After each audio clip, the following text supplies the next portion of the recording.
직장 내에서 인간관계에 대한 얘기 상담 많이 오지 않나요? 인간관계 때문에 오지 않더라도 네. 뭐 예를 들어서 우울증 때문에 왔더라도 핵심적인 갈등이 인간관계인 경우가 많고 육아도 마찬가지로 인간관계죠. 아이와의 네. 관계, 또 부부관계도 인간관계고 네. 가족관계, 부모님과의 관계, 친구관계 다 인간관계로 귀결되는 경우가 진짜 많은 것 같더라고요. 인간관계의 가장 기본적인 핵심적인 태도 이거를 한 문장을 뽑으면 어떻게 해라 이렇게 얘기할 수 있는 게 있을까요? 이제 어떻게 해라보다는 개념을 잘 가지는 게 중요한 것 같은데 네. 사람은 생각보다 별로다라는 개념이 제일 중요한 개념인 것 네. 같아요. 크게 나누면 두 개죠. 남도 별로, 나도 별로. 근데 이제 인간관계 때문에 힘든 참 스트레스를 크게 일으키는 분들의 공통점은 네. 둘 중에 하나더라고요. 남에 대한 기대치가 높거나 나에 대한 기대치가 높거나. 그래서 남에 대한 기대치가 높으면 당연히 실망하고 네. 또 상처받고, 근데 또 나에 대한 기대치가 높으면은 거기서 나의 반응, 내가 이런 별것도 아닌 거 가지고 이렇게 힘들어하고 별것도 아닌 그 사람의 사소한 말에 이렇게 삐지고 이런 내가 되게 못마땅하고 이런 것 때문에 또 힘들어하고 네. 나에 대한 기대치가 높은 거죠. 원래 네. 사람은 그렇게 쿨하거나 성의분장 아닌데 사람 생각보다 별로임을 좀 인정하는 게 제일 중요한 것 같다는 생각을 많이 합니다. 근데 사람이 자기에 대해서 실망하게 되잖아요. 그쵸. 저도 오늘에 제가 지각하고 저에 대해서 너무 실망감이 드는 거예요. 너무 실망한 것 같더라고요. 네, 그냥 저 오면서 눈물 날 뻔했어요. 이게 원래 한 30분 정도 먼저 가 있거든요. 근데 이게 지각을 하니까 와 오는 내내 몸둘 바를 모르겠는 거예요. 할 수 있는 게 없잖아요. 되게 중요한, 만약에 이제 상담을 하면은 네. 이런 식으로 거창한 얘기를 하는 게 아니라 바로 지금 있었던 일을 가지고 시작을 하는 경우가 많거든요. 네. 어떠셨어요, 마음이? 오시면서? 저 진짜 좌불안석이 무슨 뜻인지 알게 됐어요. 진짜 그래가지고 제가 그때 연락할 수 있는 사람들한테 다 연락했어요. 앞으로 이 일이 벌어지지 않기 위해서 어떻게 해야 되는지. 네. 그 찰나에 또 재발을 방지하려고 노력을 하셨어요. 네. 진짜 실행력이 대단하시죠. 아니 왜냐면 할 수 있는 게 없어요. 이미 차 안에 갇혀 있기 때문에. 근데 어떻게 보면은 중요한 거는 사람이 살다 보면 네. 불가항력적인 부분도 있겠지만 꿈을 거리다가 또는 뭐 다른 것 때문에 깜빡해서 좀 네. 늦는 그런 실수 같은 것도 일어날 수도 있잖아요. 있죠. 근데 그거를 절대 나는 지각을 하지 않고 이런 식으로 기준을 세우셨다는 것 자체가 어떻게 네. 보면은 본인에 대한 기대치가 되게 높은 걸 수도 있거든요. 기준이. 그죠. 그 이유가 있으세요? 저는 다른 사람이 늦은 거는 괜찮은데 아. 제가 늦는 거에 대해서 되게 야 이거는 무조건 타의 모범이 돼야 된다. 그게 계속 생기더라고요. 업보가 쌓일까 봐. 오빠가 쌓일까 봐. 네. 근데 요즘에 그런 불안이 당연히 이제 보여지는 직업인 분들은 굉장히 큰 것 같고요. 네. 연예인 분들 굉장히 크고. 그렇지 않더라도 그냥 평범한 일반적인 분들조차도 그런 부분에 대한 신경을 엄청 쓰는 게 중요한 문제인 것 같아요. 나에 대한 평가가 어떠냐에 대한 거에 지나치게 신경 쓰는 거. 네네. 근데 그거를 지나치게 신경 쓰다 보면 문제가 뭐냐면은 주변 사람들의 기준이 사람마다 다 다른데 그 하나의 그 레이더에도 걸리지 않도록 관리해야 될 것 같은 압박감을 스스로에게 준다는 단점이 있는 것 같아요. 근데 이제 잘 아시겠지만 사람 에너지가 유한하잖아요. 몸도 그렇고 정신 에너지도 그렇고. 그 많은 에너지를 거기다 갖다가 이렇게 쓰고 있느라고 정작 내가 해야 될 거에 집중을 못하는 거.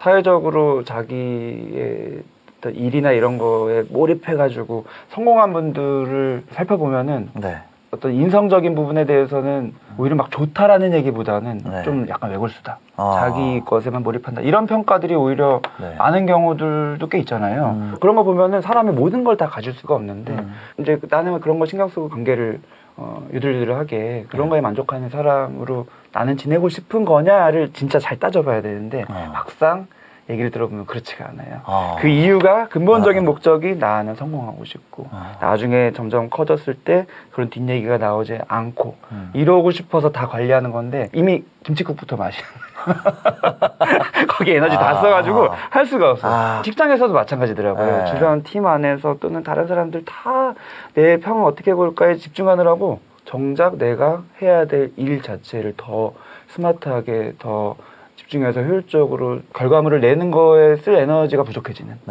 번아웃이 그 주변 것들로부터 너무 많이 오는 이런 거를 전 너무 많이 봐요. 요즘에 너무 아쉬운 게 인간관계에 대한 기준이 더 높아져요. 요즘에 관찰 예능 너무 많잖아요. 뭐 부부 안에서 일어나는 거, 뭐 자녀와의 관계 또는 연애 관계 뭐 이런 것들이 다 관찰 예능이 있으니까 사람들이 그거 보면서 사람은 누구나 좀 실수할 수도 있고 약간 급발진할 수도 있고 네. 성격도 사람마다 다 다르고 좀 각자의 특성이 있는 건데도 네. 아주 그 나이스한 기준이 아니면은 꼬투리 잡혀가지고 약간 빌런처럼 취급돼가지고 네. 전 국민에게 좀 놀림받고 이런 분위기가 자꾸 되다 보니까 점점 기준이 더 높아지고 오히려 아주 소수의 모든 면에서 관계 면에서 능숙하고 나이스하고 이런 분들만이 어떤 기준이 돼서 내가 저렇게 해야 되는데 저렇지 못하는 거에 되게 아쉬워하면서 더 그러려고 애를 쓰느라고 정작 해야 될 거에 집중을 못하는 경우를 저는 굉장히 많이 봐요. 그게 다 기준이 높은 거죠. 근데 네. 더 높아지는 거를 점점 추구하는 문화인 거가 너무 아쉬운 것 같아요. 그래서 제가 사람은 생각보다 별로라는 말을 네. 계속 하는 거예요. 나에 대한 기대치를 낮추고 남도 별로고 나도 별로다 이거잖아요. 그렇죠. 근데 이게 들었을 때는 별로 기분이 안 좋거든요. 나 좋은 사람 되고 싶고 서로 잘 해주고 좋은 사람이 돼야지 이 사회가 더 좋아지는 거 아니냐. 근데 왜 이렇게 처음부터 비하하면서 그렇게 취급을 하냐. 싫어하는 분들이 있을 수 있는데 네.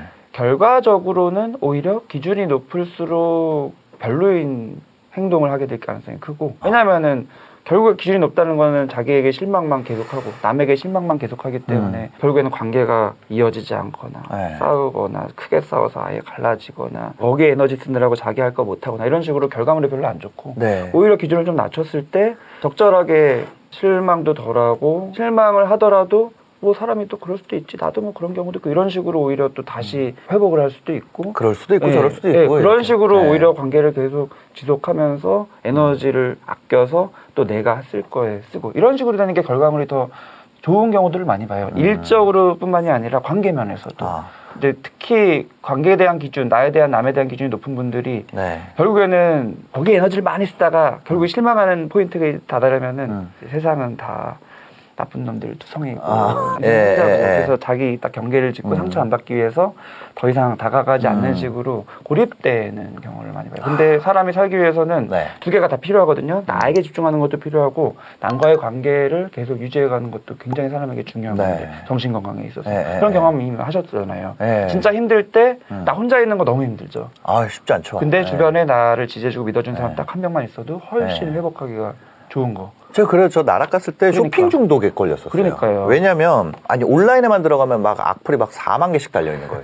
그 너무 힘들잖아요. 힘들죠. 그래서 제가 그 백화점에 가가지고 그때는 이제 막 오픈런하고 이러던 시기라서 다른 매장에 다 줄 서 있는데 프라다는 매장에 아무도 없는 네. 거예요. 그래가지고 제가 거기에 들어갔어요. 프라다 남성복 거기에 들어갔는데 직원분이 너무 친절한 거예요. 그쵸. 온라인에서는 너무 나를 막 쥐잡듯이 잡고 있는데 이 사람은 나를 너무 친절하게 대해주는 거예요.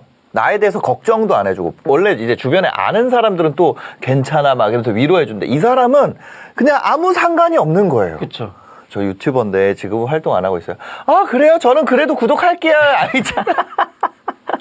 너무 좋은 거예요. 제가 그래서 그 자리에서 300인가 500인가 쓰고 나왔거든요. 근데 그 다음에는 계속 그 쇼핑을 하러 간 거예요. 그 느낌을 받으려고. 네, 그만큼 외부에 단절되면은 너무 취약해지는 거예요. 관계가 없이 완전 고립됐을 때 보통의 값이 그만큼 내는 것만큼 되더라고요. 그럼요. 그 이상일 수 네. 있고. 그래서 결과적으로는 기준을 낮추는 거가 고립으로 향하게 만드는 게 아니라 네. 오히려 소통을 하고 관계를 만드는 방향으로 나아가게 하고요. 네. 나 자신에 대한 기준도 낮추는 게 오히려 나와의 관계라고 보통 심리적으로 많이 부르는 자기를 더 좋은 느낌으로 바라보게 만들어요. 네. 오히려 나에 대한 기준이 높을수록 계속 나 자신에게 실망하고 자책하고 나를 비난하고 비하하고 이러는 포지션이 많이 되거든요. 네. 그렇게 되면 사람이 어떻게 되냐면은 그거 자체가 아프기 때문에 더 이상은 나에게 관심을 자꾸 안 가지려고 그래요.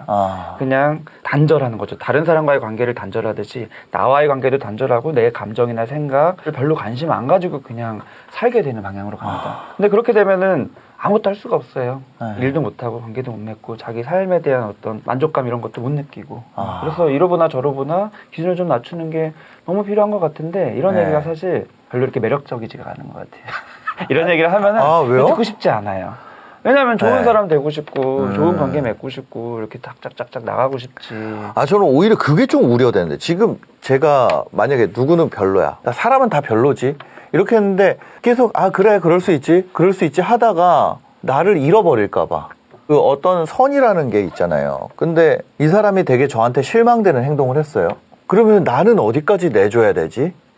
네. 그쵸. 그런 그쵸. 마음이 좀 들긴 하거든요. 그쵸. 그거는 이제 경계에 대한 부분인데, 네. 그것도 되게 중요한 얘기예요. 심사임당 출연할 때마다 느꼈지만, 네. 스마트 아니. 질문을 네. 적재적소에 딱 던져주셔서 제가 뭐 이런 인간관계에 대한 이야기 많이 이제 하고 다니지만, 네. 제가 드린 말씀을 제대로 이해했었을 때 나올 수 있는 그 다음 질문이에요. 결국엔 경계라는 부분에 있어서 내가 네. 너무 그렇게 내주다 보면은 내 경계가 없어지고 나는 항상 호구가 될 것 같은 이런 느낌에 대한 불안이 있잖아요.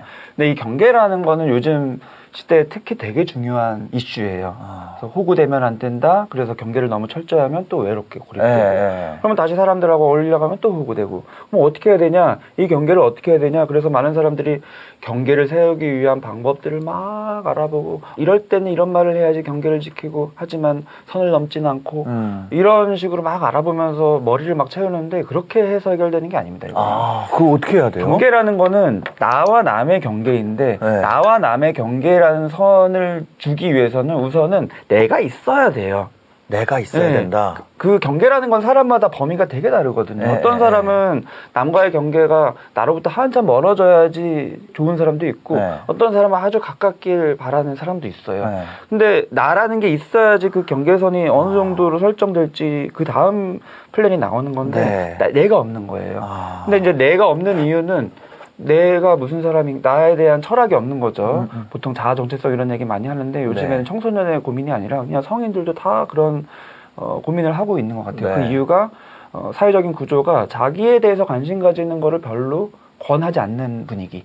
자기의 생각, 자기의 감정, 내 마음 안에서 어떤 일들이 일어나고 나는 뭘 추구하는 사람이고 어떤 삶을 살고 싶고 어떤 사람을 좋아하고 뭐 경계인 경우에는 어디까지 설정하고 싶고 이런 거에 대한 고민을 하기 위해서는 끊임없이 나에게 집중하고 있어야지 그게 가능한 거거든요.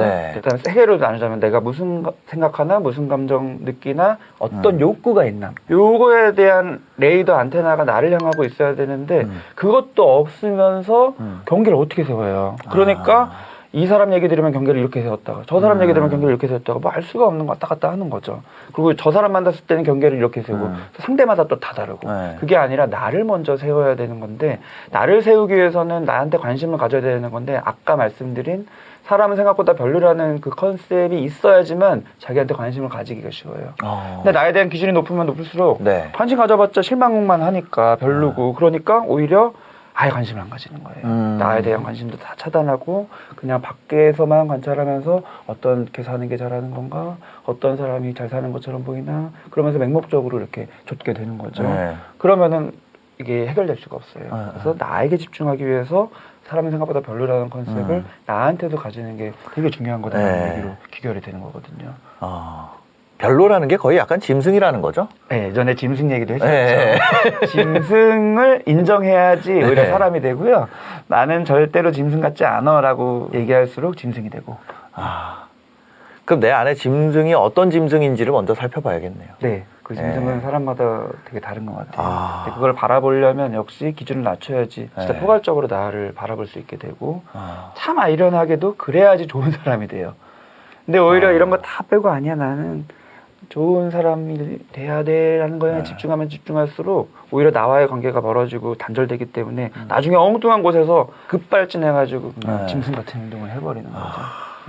근데 이거를 하기 위한 전제 조건이 있어요. 왜냐하면 이런 얘기를 들으면 되게 어렵게 다가오거든요. 뭐 내 생각, 감정 뭐 어떻게 보는 건가? 근데 원래 자기의 생각과 감정과 욕구에 집중하는 거는 자연스러운 거거든요. 아이로 비유를 하면 돼요. 어렸을 때일수록 되게 순수하죠. 자기의 생각, 감정, 욕구를 아주 그냥 투명하게 보여주잖아요. 그러면서 자기의 그런 것들에 대한 거리낌이 없는 상태가 아이인 거죠. 근데 사회화가 되면서 이제 그런 것들을 조절하는 건데 조절이라는 거는 행동적인 측면이에요. 다른 사람과 관계를 맺고 이 사회 구성원으로서 살기 위해서 조절하는 게 겉에 드러나는 행동인 거지 이미 마음 안에서 일어나는 생각과 감정, 욕구 같은 거는 죽을 때까지 사실은 애 같습니다.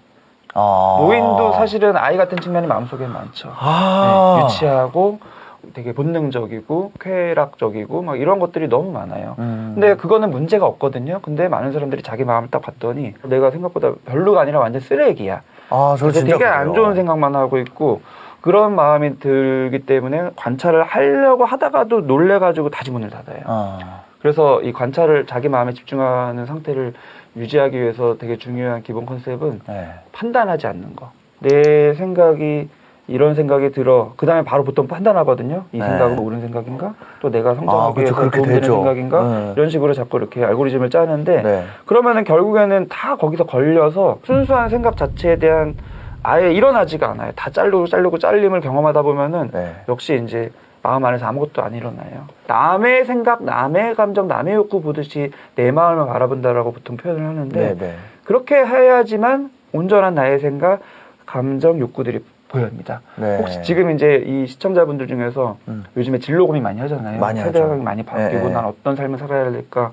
근데 고민을 해도 답이 안 나오는 진짜 이유는 세상이 너무 빨리 바뀌고 답이 없기 때문에 답이 안 나오는 게 아니라 내 마음이 뭘 원하는지를 내가 모르기 때문에 답이 안 나오는 경우가 진짜 많습니다. 그래서 정신과에서 상담을 하더라도 도와주는 거는 지금 당신 성향은 이러이러하니까 이런 식으로 해보세요를 말하는 게 아니에요. 그냥 자기가 뭘 생각하고 있고 뭘 느끼고 있고 뭘 원하는지를 스스로 발견할 수 있도록 판을 깔아주는 작업을 합니다. 근데 이 판을 깔아주기 위해서 되게 중요한 작업이 네. 뭐냐면 판단하지 않는 자세예요. 판단하지 네. 않는 거. 자기 자신이 스스로 이런 걸 판단하지 않기 위해서는 네. 다른 사람도 나를 판단하지 않는 경험을 자꾸 해야 돼요. 근데 우리는 이제 이런 고민을 주변 친구한테 나누거나 이제 지인 가족한테 나눴을 때 판단받습니다. 너가 아직 잘 세상을 몰라서 그래. 그거는 힘든 아주 좁은 문이야. 또는 너무 충동적인 생각인 것 같아. 이런 식으로 판단을 받습니다. 그렇죠. 그러다 보면은 이게 발전이 안 돼요. 그냥 판단 없이 그냥 그렇구나 해주는 거를 남이 나한테도 그렇게 해주는 걸 경험하고 나도 나 스스로 그렇게 바라보는 거. 그래서 제가 많이 하는 문장이 네. 내 마음의 변호사가 되세요인 거거든요. 근데 많이들 검사 판사를 자꾸 스스로한테 적용하고 남들도 네. 나를 검사 판사로 바라보는 느낌을 많이 받기 때문에 항상 조심스럽고 내 마음을 오픈을 안 하죠. 경계를 세우고. 근데 또 이 지점에서 많은 분들이 또 우려를 해요. 변호사는 사실은 좀 지나치게 한쪽으로 치우친 거 아니냐. 진짜 죄인인데 그거를 변호해가지고 죄 없게 만들려는 사람인 거 아니냐. 근데 마음을 관찰한다는 거는 옳고 그름을 가리는 게 아닙니다. 네. 그리고 이 마음이랑 행동은 별개예요. 근데 많은 사람들이 이런 마음을 가지고 있는 걸 그대로 편들어줬다가는 그 마음 그대로 행동해서 완전히 그냥 짐승처럼 이 세상을 막 어지럽히는 거 아닌가 이런 우려를 가지거든요. 근데 전혀 별개이고 오히려 반대입니다. 마음 안에 그런 게 있음을 판단하지 않고 관찰하게 해줬을 때 자신이 그걸 바라보면서 스스로 교정도 하고 스스로 더 다듬고 해서 통합적으로 이 세상을 어떻게 살아갈지를 또 조율을 하게 돼 있어요. 네. 근데 많은 사람들이 그 과정까지 못 가고 그냥 처음부터 억압당하고 판단받아서 마음 안에 누르고 있으니까 아무것도 없어. 아무것도 없는 상태에서 세상을 살아야 되니까 네. 계속 남으로부터 뭔가를 얻으려고만 유튜브 보고 책 보고 네. 다른 사람 조언 듣고 하는데 그거는 자기한테 해당이 될 수가 없는 이유가 네. 자기로부터 나오는 게 아니어서. 그래서 자기로부터 나오는 거를 추구하게 도와주고 싶은 마음이 저는 있어서 네. 유튜브를 하고 이런 얘기를 하는 건데 문제가 있어요. 이거는 시간이 좀 걸리고 약간 원자력 에너지 같이 굉장히 강력한 에너지이기 때문에 이렇게 발휘하는데 시간도 좀 걸리고 조절도 잘 해야 되고 네. 은근하게 달궈지는 게 있어요. 근데 금방금방 이렇게 얻을 수 있는 그런 남으로부터 얻을 수 있는 것들은 굉장히 재빠르고 착각을 일으키죠. 내가 저것만 잘 따라하면은 내게 될 것 같아. 근데 아니잖아요. 저는 이제 병구 PD님이 그거를 되게 잘 하신다고 생각을 해요. 남으로부터 얻는 게 아니라 내가 스스로 부딪혀서 경험하고 그거를 통해서 이제 뭔가를 해보려고 하는 그 주도적인 마음이 굉장히 크시다고 생각을 하고. 전 들으면 해봐요. 그쵸. 들으면 무조건 해보고 이게 맞다 틀리다를 판단은 안 하고 들으면 그렇게 살아봅니다. 재능이네요. 그냥 그렇게 살아봐요. 그러니까 섣불리 따라하셨다가. 정호영 원장님이랑 이렇게 얘기를 해보면은 새로운 눈을 얻게 되는 느낌이에요. 그냥 내가 세상을 너무 한 각도에서만 보고 있었다. 또 다른 각도를 얻게 되는 느낌이고 그게 너무 감사한 마음이 있어요. 전 진짜 너무 감사해요. 잘 이해하실 수 있는 능력이고 그걸 또 적용하려고 하시는 게 예전부터 느껴지는. 그래서 제가 너무 이제 감사해서 제가 뭘 해드릴 수 있는 건 없고 그 혹시 그 제품 지금 판매에 들어갔어요? 네네. 여러분들도 혹시 보시고 도움이 되셨으면요. 정우영 원장님의 몰이 있습니다. 이거는 진짜 뭐 사전에 얘기된 것도 아니고 네, 개인몰은 아니고 예. 회사몰. 예, 회사 몰이 있으시니까 거기에 링크를 제가 남겨놓을게요. 그래서 제품이 뭐예요? 그게 피스토닌이라는 멜라토닌, 식물성 멜라토닌 네. 수면에 도움되는 네. 제품이죠. 혹시 필요하신 분들은 가서 구입해 주시면은 또 제가 다음번에 모실 수 있는 핑계가 될 수 있을 것 같습니다. 감사합니다. 아유, 이것도. 아닙니다. 네, 마지막으로 하시고 싶으신 말씀 있으면 하고 마무리하면 좋을 것 같아요. 지금까지 드린 말씀의 핵심을 요약하자면 사람 생각보다 별로입니다. 내 마음의 변호사가 되어주세요인 건데 또 중요한 문장이 이제 있는 것 같아요. 네. 그거를 마지막으로 말씀드리고 싶은데 내 마음은 100% 타당한 겁니다. 이게 되게 뜬구름 잡는 얘기 같거든요. 내 마음이 네. 왜 타당해? 내 마음은 이것저것 아까 별로라며. 근데 타당이라는 거는 옳고 그름에 대한 개념이 아니에요. 다 이유가 있고 그러니까 내 마음을 판단하지 말고 그 이유들에 관심을 가지고 있는 그대로 관찰하는 거를 좀 해보시라라는 말씀에서 100% 타당하다라는 관점을 가지시기를 마지막으로 말씀드리고 싶어요. 근데 그게 잘 이해가 안 되고 어떻게 타당하냐, 마음에 어떻게 관심 갖냐 궁금하시면 정신과에서 정우영 유튜브로 네. 저희 채널에서 이렇게 생각할 수가 있어요. 예를 들면은 저희 채널은 사실 돈과 성공을 쫓는 채널이거든요. 그러다 보니까 그것과 마음의 타당함과 합치하지 않을 수 있죠. 그 방향이. 그렇지만 내가 스스로 나를 발견하고 경계면을 세우고 나의 중심을 세우기 위해선 또 이게 필요한 거죠. 그 관점을 잘 이해하시고 들으셨다면은 아, 이게 무슨 뜻인지 느끼실 수 있지 않을까 그런 생각이 듭니다. 오늘 또 와주셔서 감사합니다. 초대해 주셔서 감사합니다.